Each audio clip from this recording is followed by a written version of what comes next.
Assalamualaikum, salam sejahtera dan salam perpaduan. Saya Yoyo Ain Laina Baharudin dalam Dunia 11 pagi. Majlis Keselamatan Pertubuhan Bangsa Bersatu meluluskan resolusi membenarkan bantuan kemanusiaan disalurkan tanpa halangan ke negara yang dikenakan sekatan oleh PBB, khususnya negara yang asetnya dibekukan. Resolusi tersebut terpakai terhadap agensi PBB serta pertubuhan yang terlibat dalam program kemanusiaan Badan Dunia itu. Dalam sesi pengundian melibatkan 15 negara anggota Majlis Keselamatan, hanya India berkecuali. Selebihnya menyokong draft resolusi itu dilaksanakan. Amerika Syarikat menggesa kerajaan Bangladesh menjalankan siasatan penuh berhubung keganasan terhadap wartawan dan aktivis hak asasi manusia. Siasatan perlu dijalankan secara adil, telus dan teliti.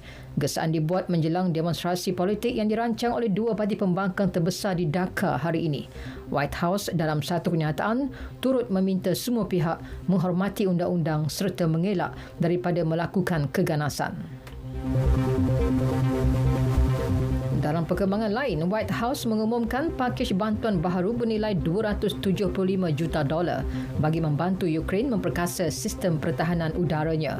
Jurucakap Majlis Keselamatan Negara, John Kirby berkata, pakej bantuan itu akan menyediakan Ukraine dengan keupayaan baharu, terutama dalam menangkis serangan drone Rusia. Naib Presiden Parlimen Eropah Eva Kaili ditahan berhubung siasatan kes rasuah membabitkan sebuah negara teluk. Penahanan ahli politik Greece daripada parti PASOK itu menyusul beberapa jam selepas 4 individu berpengaruh Itali ditahan berhubung kes sama. Akhbar Belgium melaporkan antara yang ditahan ialah Setiausaha Agung Konfederasi Kesatuan Sekerja Antarabangsa ITUC, Luca Vicentini. Terdahulu, Pejabat Pendakwa Raya Belgium mengumumkan penahanan beberapa individu dalam 16 serbuan di sekitar Brussels. Wang tunai kira-kira €600,000 turut dirampas. Meskipun tidak menyebut negara teluk yang terlibat, namun media tempatan melaporkan negara berkenaan ialah Qatar. Bola sepak Piala Dunia 2022 di Qatar, Argentina akan bertemu Croatia untuk merebut slot ke perlawanan akhir. La Albiceleste mara ke separuh akhir selepas menewaskan Belanda 4-3 menerusi penentuan sepakan penalti. Perlawanan di Stadium Lusail terpaksa diheret ke penentuan penalti selepas kedua-dua pasukan terikat 2-2 sehingga tamat masa tambahan. Croatia yang merupakan naib juara edisi lalu pula mara selepas menyingkirkan juara 5 kali Brazil 4-2 juga menerusi penentuan sepakan penalti selepas terikat 1-1. Malam ini, satu lagi aksi suku akhir akan berlangsung antara Portugal dengan Maghribi pada pukul 11 malam, manakala England akan berdepan Perancis pukul 3 pagi esok. Sementara itu, penyerang sensasi Neymar memberi bayangan dirinya mungkin tidak lagi akan menyarung jersey Brazil selepas kalah kepada Croatia. Pemain berusia 30 tahun itu yang meletakkan Brazil di depan pada masa tambahan mengakui tidak boleh memberi jaminan 100% untuk terus mewakili negaranya. Neymar yang melakukan 124 penampilan bersama skuad Seleção akan berusia 34 tahun ketika saingan Piala Dunia 2026.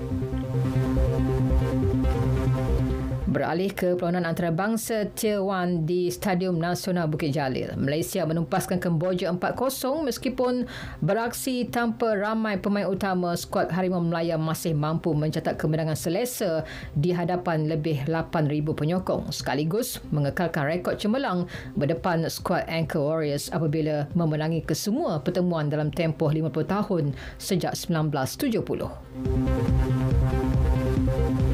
Akhir sekali jelajah dunia, akhir Persekutuan Badminton Dunia BWF 2022 di Bangkok, Thailand. Bergula lelaki profesional negara Ong Yusin, Teo Yi akan berdepan gandingan Indonesia Muhammad Hassan, Hendra Setiawan di peringkat separuh akhir hari ini. Yusin Yi, pilihan ketiga kejohanan, mengejutkan pilihan utama Fajar Afian, Muhammad Ryan Ardianto dari Indonesia 10-21, 21-17 dan 21-19 untuk mengungguli kumpulan A. Sekian berita yang disunting oleh Mas Niza Awang Kecik dari Pusat Berita RTM. Assalamualaikum, salam sejahtera dan salam perpaduan.